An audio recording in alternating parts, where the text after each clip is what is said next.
and welcome back to my podcast, which is Fiber, Floss, and Fiction.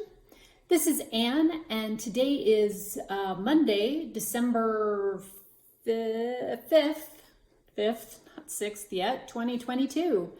Everybody, welcome back, and thank you for choosing to join me for some time today to talk about crafty things. If you're a new viewer, welcome. I hope that you find a reason to hit the subscribe button and come back and visit again.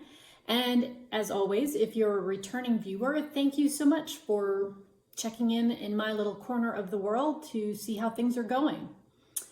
We are back after a week's vacation to the East Coast from our location here in northern New Mexico. We flew before Thanksgiving, the weekend before Thanksgiving, so busy, but not out of control busy. And we actually returned home on Friday, the day after Thanksgiving here in the US. So we didn't have those crazy like Saturday, Sunday airline crowds, but still busy. We were delayed getting out of our departure airport on Friday morning, and it was very early. Like, we left the hotel I think at 3:45 in the morning, which is 2 hours early for us. I mean, we kind of almost felt like we shouldn't have bothered going to bed and just stayed up and gone to the airport. But at any rate, we were late getting out of Baltimore, and as a result, we had a very, very tight connection in Atlanta to get back to Albuquerque, and wound up having to run for the plane, and they were already, half boarded by the time we got there. So a little bit nerve-wracking, but we made it home and had a great time visiting with my folks. And we spent a couple of days at the beach, although not beach weather, like it was low 30s, like right around freezing, and very windy off the Atlantic. So we bundled up and took some nice walks and enjoyed our time. So we're home now and kind of settled into December, but as you can see from behind me, we have not decorated for Christmas yet. I think that's going to be this weekend. Yeah, this coming weekend. We do have our outdoor lights out, but that's the only holiday decorations we have so far. So next time you see me, behind me, hopefully we'll have our mantelpiece done with our typical and usual holiday things that we like to put out, and we'll have our tree up then. So I hope if you're here in the US, you had a good Thanksgiving holiday, and here we are headed into December. So a fair number of things to talk about today. I think we'll just get started. The usual and customary kind of 3 sections: yarny things at the beginning, reading in the middle, and then cross-stitch/stitching at the end. I'm going to talk kind of briefly about my 2023 plans, but I will also put a link to my blog post, my written blog, down below, so that if you're interested in kind of hearing a little bit more about my thought process, you can find it there. So let's go ahead, and we're going to go on and talk about yarn things first. So the first thing I have to share with you today is a finished object. This is a pair. This is a pair of self-striping socks that I finished up. The yarn is from Desert Vista Dye Works, and it is their Viso sock, which is a 75-25 superwash merino nylon blend. And the colorway is called Big Damn Heroes, and it's a Firefly series inspired colorway. I did a 2x2 rib up here for the cuffs, a 72-inch stitch circumference for the leg and the foot. And then the heels are my favorite Fish Lips Kiss heel, which is a type of short row heel. And the heels and toes are in contrast color, which was some leftover yarn that I had from a mini in my stash. Not much else to say about these. They're just straightforward knitting, but I love making these self-striping socks because it's just so much fun to watch the colors come out. So these are done. They are a gift for a friend, and so now I can actually get those in the mail, which will be great. Next up is my Muscle Bro hat, which I cast on, and I think I talked about maybe at my last podcast. But this one is a pattern by Ysolda Teague. This is the second of these that I've made this season. The first one was for me, and this one is for my husband.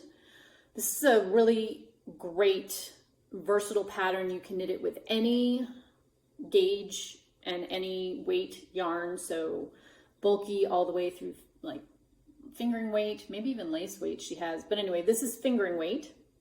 And I am knitting this for my husband using this pretty green, kind of natural colors, foresty colors yarn.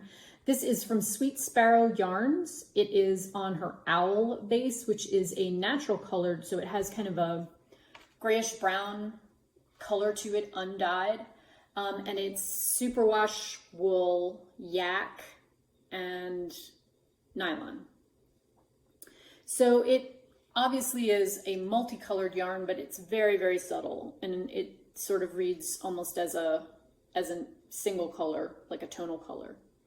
So I'm making this for my husband, and my plan for this, because he wants it to be as warm as possible for his Yellowstone trip in January, is I'm going to knit the outside in this color, and I'm going to knit it fairly long so that when you fold up the brim, what will become the inside of the brim is in this, and the outside of the brim is in this. And then I'm going to use, I have half a skein of a dark green, like dark forest green cashmere, and I'm going to line the inside of the hat with that, because I know I won't have quite enough of this to do the entire hat, both inside and outside, with that extra long brim. I think the pattern says somewhere around 450 yards, and so this is like 420. So I won't have quite enough if I were just to use this. So I'm going to break the color at what seems like a natural point to change over, and then I'll change the color there. So working on that is kind of my, as I have time, like watching TV, that kind of thing. Easy, I'm at the point you're just knitting around and around and around, so easy to knit. I then also put another pair of socks on my needles this weekend.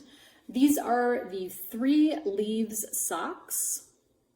The designer is Paula Pereira, and they were originally in the 52 Weeks of Socks collection.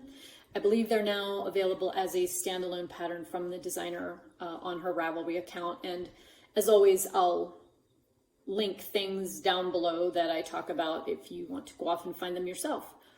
So these are twisted stitch patterns, and there's this one that has kind of an open, like yarn over patterning in it. The center one that's a little bit bigger and is all traditional twisted stitches. And then this one that's kind of a faux cable. I don't normally knit socks from the toe up, but the pattern was written for that. And I spent a little bit of time seeing if I could figure out how to work it top down, which is my preference, but there's a couple of rows in here with the eyelets that make it much more difficult to do that. And I do not have the brain power for that right now. So toe up it is. I used Judy's Magic Cast On to get the toe stitches on the needles and started. So I'm just working away on this and just following the pattern as it's written. I will be changing out the heel to a Fish Lips Kiss heel because I like how that fits, and I think it will be fine. I mean, it will not change the pattern substantively. This part will still look the same. I am using West Yorkshire Spinners Signature 4-ply. This is their sock yarn that's 75% wool, 25% nylon. The colorway is Pacific. I got mine at the Woolly Thistle here in the United States, which is based out of New Hampshire. There's other online retailers here in the States, and of course you can order from them in the UK. This blend has 35% Blueface Leicester, which is a long staple wool, so it wears really nicely. I knit a pair of colorwork socks with this earlier this year and loved them. So using this, very straightforward dye color, doesn't have a lot of other stuff going on, so that the patterning will really show up. And I think it looks great in this. So these will be a gift. Not sure I will get them done for Christmas, but the recipient doesn't know they're coming. So whenever I get them done, it will be a surprise for her. But just working away on those. I'd like to try to get at least one sock done in the next week. We'll see how far I get. Next up, let's talk about the bit of progress I made on my Evening Dew cardigan. This is a pattern by Ruriko, and I have gotten it to the point in our travels that I have the fronts and backs joined, and I've worked a bit down the armholes and here, but just showing you the small amount of progress I've made on this recently. It's not been a focus piece, but it is still active. So I will be working on this later in the month once I get the next project I'm going to show you completely finished. Fun textured pattern on it, and it is knit using two different yarns, one of which is Ex Libris Fibers wool and silk blend in the colorway Mrs. Dalloway. This is on her Anais base. And Swoon Fibers Kid Mo Silk. This is, I believe, Spring Flowers is the name of it. So I'm holding these two together to achieve that one. So really just a quick mention on that one because, like I said, it's not a focus. I've put a few more rows into it. More to come on that once we get to the end of the month. The thing that I have been focusing on the most, however, has been my Advent project. Last year I got the Suburban Stitchers Advent Calendar box, which was 25 20-gram minis of sock yarn. Loved it. Absolutely beautiful colors. One of the things that I wasn't disappointed in the box, but I wanted to be able to use all or most of those minis that I got, and none of the patterns that I found used all or most of the minis, which are about 95-ish yards per mini skein. So this year I went looking for a pattern that I could work on that would use up the bulk of the mini skeins that I got, and I chose a pattern called Bear's Rainbow Blanket. It's a crochet blanket, and it is a free pattern from Pearl Soho. And the blanket, as shown, has like a brightly colored center square, and then it has white, 2 rows of kind of a border around that. So the white's the unifying color, and the little tiny blocks kind of stand out on that. And it is written for fingering weight yarn and would make a very nice lightweight blanket. I think it actually would be a great baby blanket, and I'll probably make it in that form at some point. But for this project that I'm working on, I decided to hold each of the mini skeins with the yarn doubled. So I'm basically using it at a DK weight, and I got rid of the border around each of the blocks. And the colors in the Advent calendar this year are themed on the idea of quiet voices. So it's very soft, very muted tones, not like baby pastels, but you'll see here in a second. So the colors are all kind of like pebbly stone neutrals so far. So this is day 1.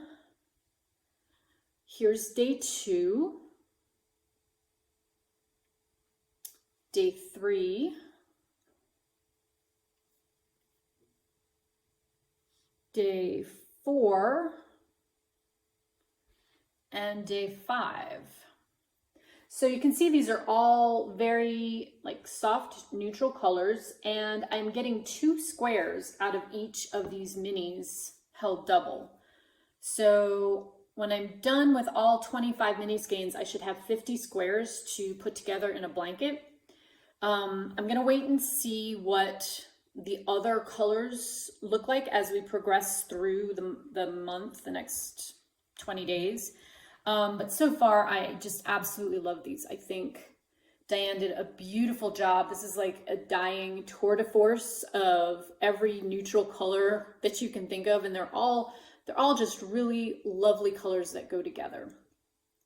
So this is my current kind of focus project. I have been able to keep up, which is great. And I'm really looking forward to just working my way through the box, having a big old stack of squares at the end of December or the Christmas holiday. And then I'll figure out how I'm going to skein them. If the trend continues with all of these really light, soft colors, I may just use an off-white, like a natural undyed color to join them. And I haven't decided yet whether I'm just going to do like a very simple crochet them together or sew them together. We'll see when we get there. So stay tuned, more to come on that, but that has been my Advent box focus for the last 5 days and kind of the project that I'm spending the most time on right now. So let's talk about books next. I have one book that I finished up that I will share with you, and then 2 that I'm currently reading. So the first book that I finished up is kind of a surprise one. I found a great bookstore on the island of Chincoteague while we were at the beach over the Thanksgiving week. They have both new and used print books there, and so this was a used copy of Kate Quinn's The Rose Code that I picked up. I've read another one by the same author. They're historical fiction set in the UK, or Europe at least, during World War II, the ones I've read. This one came recommended to me by my friend Katie, who read it, I think either this time last year or right after the turn of the year, and she loved it. So the book is set at Bletchley Park, which if you've seen the movie The Imitation Game, it's the same location that was part of the British war effort to have a large group of mathematicians and other brains to try to crack the German Enigma code. So they were doing top secret code breaking work during the war to try to not only find offensive things to fight against Germany, but also to have some defensive knowledge of where to move troops in case of a German attack. So there are 3 main characters in this book. There's Mab, who's kind of from a not very well off family and has worked her way up through secretarial school, very smart. Asla, who is based on a real woman who worked for Bletchley Park, loosely based. There's, some differences. It's not an exact match. And then Beth, who's based on 2 women who worked at Bletchley Park, who's local and is great at solving crossword puzzles. So the book takes place mostly around, the plot of the book is driven by the 7 days just before Prince Philip, who Asla has fallen in love with, and they are dating this before he meets Elizabeth II. It's jumped forward in time to we know Philip is going to be marrying Elizabeth, and it's the 7 days leading up to his wedding. Beth is currently in a psychiatric hospital. She's been committed for having had a nervous breakdown, basically under the stress of being a code breaker. And the book jumps from that point back in time to how these 3 women got hired as code breakers at Bletchley Park, how they met each other, and the different roles that each of them played in their war service. Very, very entertaining read. I think I read the first half of it, like the day I got it. Really enjoyed this book. It's very well written, very interesting. You learn a lot about Bletchley Park and the code breakers, as well as the war effort kind of behind closed doors in Britain. And then also the women and their friendship and things that they will do for each other are also a very important part of the story. And so those two things, both the historic information and the character development, recommended read if you like historical fiction. And this author has a lot of other titles from the same period. So if you like this one, you probably will like her other writing. She writes in a very engaging, interesting style. So definitely if you're a historic fiction, particularly World War II era reader, you might check this one out. Again, it's The Rose Code from Kate Quinn. Next up, I'm reading two books currently. One is an audiobook and the other is the print version of City of Lost Souls. This is the 6th of 7 in the Shadowhunters series by Cassie Clare. If you've been here at all, you've heard me talk about this series, one of my favorite young adult fantasies. So we're getting to the end of this series. I've not gotten super far in it. This is not even probably 25% in. But again, I enjoy this. I'm doing this as a buddy read. Not much more to say about this. If you like young adult fantasy and you have not read Cassie Clare, check her titles out. She's got a ton of them. They're all set in this same universe and they're all quite good. Really grooving on the artwork. On the back of this one, yeah, good times. The other book is an audiobook that I'm listening to called The Book of Unholy Mischief. I will put links to all of these books on my Storygraph account down in the description box below. So The Book of Unholy Mischief is another historical fiction. It's set in 1498 in Venice, and it follows this young man who is taken off the streets where he's a common thief, an orphan, and he's being trained up by a master chef to learn the art of cookery. And since this is kind of on the cusp of the Renaissance, it's got all kinds of amazing information in it about the Venetian Renaissance, things going on in Italy at the time, all of the expansion of trade goods from many places in the world, not only the Far East and Europe, but now also the New World.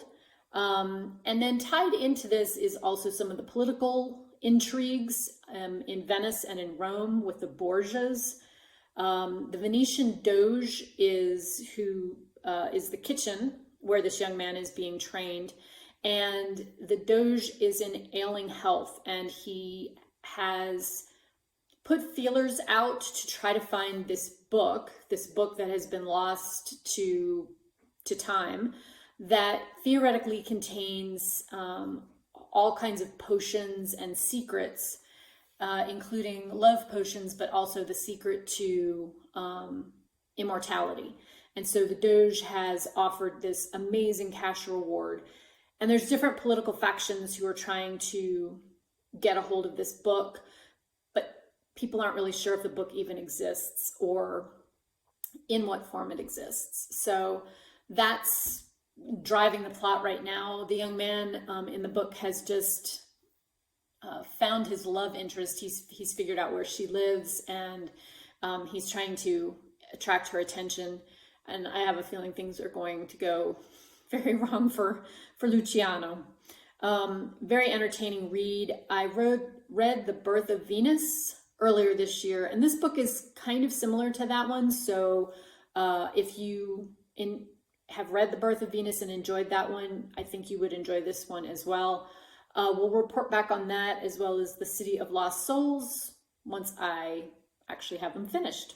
Probably next time I talk to you all. So we're going to move on now and talk cross stitching. So in cross stitching for this go round, I'm really excited to share that I already have my finished framed desert mandala back from my local art/framing store, and I think they did an amazing job with it. While I was in there, it was kind of funny because one of the gals who works there in the framing department is also a cross stitcher, and she was like, "Where did you get that pattern? I have to have it." So we had a fun conversation where I talked about chatelaines, and I wrote out the information for the website for her and European cross stitch if she wanted to get a kit, and warned her that it is a slippery slope with so many amazing designs, and so buyer beware. But anyway, let me show you the finished piece. Let's see if I can get, I have a light on, so I think there's some glare, but that's not too bad. So there it is. It is massive. It is huge. I have a spot on the wall for it coming. We have to obviously hang it up, but it is ready to go. And I think they did a beautiful job on it. Let me try to get it in closer so you can see the wood in the frame. I opted to go without a mat.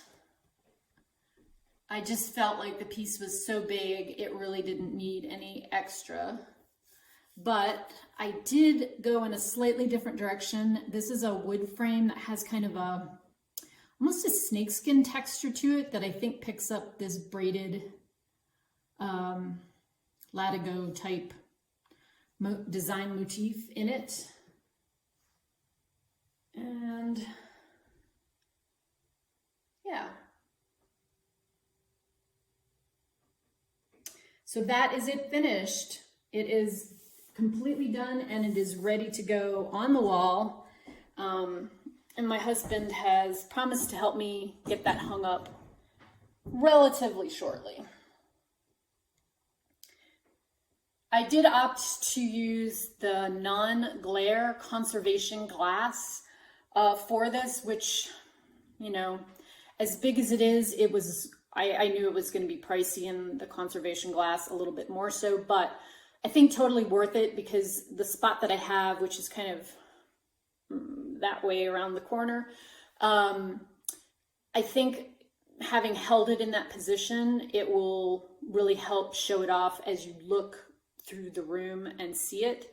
And I think with regular glass, there would have been a fair amount of glare on it from the way the light is in that kind of front area of our house. So, yep, very happy with that. Happy that it's done, happy that it's framed, happy that it can go on my wall. So that was kind of a nice holiday gift to myself to get it all framed and taken care of. Okay, so the next thing that I'm going to talk about is what I'm working on now. I have moved on to do some holiday related stitching, and I'm going to be working on this ornament version of A Long Winter's Nap with artwork by Donna Gelsinger and charted by Heaven and Earth Designs. So I have that, hang on my frame currently, but here it is. I am working this way across, so just in the last couple of days, I've basically built in this amount of stitching here, and I'm going to keep working this way. I've been of two minds about this because the thing that I like most about this design is the cat. And I'm kind of worried if I focus on the cat and then I have all this to get through, I will lose some gumption to get it done.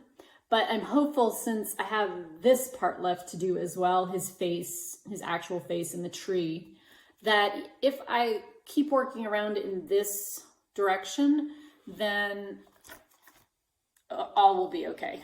We'll hope for that. So anyway, this is the far side of it. This is complete to here. And right here, this is where the circle comes across the bottom. So those stitches right there are the lowest point. I don't go down any further. I do have about a page here. This is kind of like the center page. So I have about that much on that side to do to make the circle. So my plan is to come across here, work on his hands and the cat in his lap, and keep going that way, and then work around in this fashion to get it done. So again, love the detail on this. You know, it's a small snippet of the bigger design. This also comes in a full-sized version. But I love how this looks. I love the focus on Santa and the cat. So this will be out for all of December. I'm going to work away on this, so you'll see this again next time I talk to you in a couple of weeks. And I'll share what kind of progress I get on it. This one's nice because it's a combination between like crazy confetti and then larger parts where it's really dark, where it's like maybe 5 or 6 different colors as you're working across, for all this stuff that's in the shadow. So that's where that is, and I will report back more on that next time. So lastly, in the world of stitching, I wanted to announce the winner of my giveaway from last time that we met for my podcast, which was a holiday themed bag, a pattern, some fabric, and then a few other extra goodies that I'm going to throw in there for the recipient. I have already notified Stitching Liz. I hope I'm saying your username correctly. In a comment on my last podcast, but Stitching Liz, please get in touch with me with your shipping address, and I will be glad to get that out in the post to you. She was the lucky, randomly selected winner from all of the comments that I got on that last podcast. Thank you guys for all sharing your holiday traditions with me. That was so much fun to read, and I got a few ideas of things that I might like to incorporate here in our own holiday festivities. So thank you all for participating in that. It was fun to see your comments and read about things that you either have done for Halloween and Thanksgiving or are planning to do as we head into the end of the year and celebrating Christmas and New Year's. So I think that's about it. I am going to, as I've been podcasting and realizing how much time has gone by, this is going to be another longish podcast. I think I'm going to try to do a separate podcast that just talks about plans for all of my various and sundry things for 2023. I think that will be easier than trying to add it in and having like a super long video. So I do have plans for 2023. Those are all coming up. I can't believe we're like 3 weeks from the end of the year. This year has gone by so fast. But wherever you are in the world, I hope that you are enjoying this ticking down to the end of 2022, and will be enjoying things to come in 2023. My plan is to come back and podcast one more time before that end of the year transition between 2022 and 2023. So I'll look forward to talking to you all then. And until then, stay safe, be well. Bye, friends.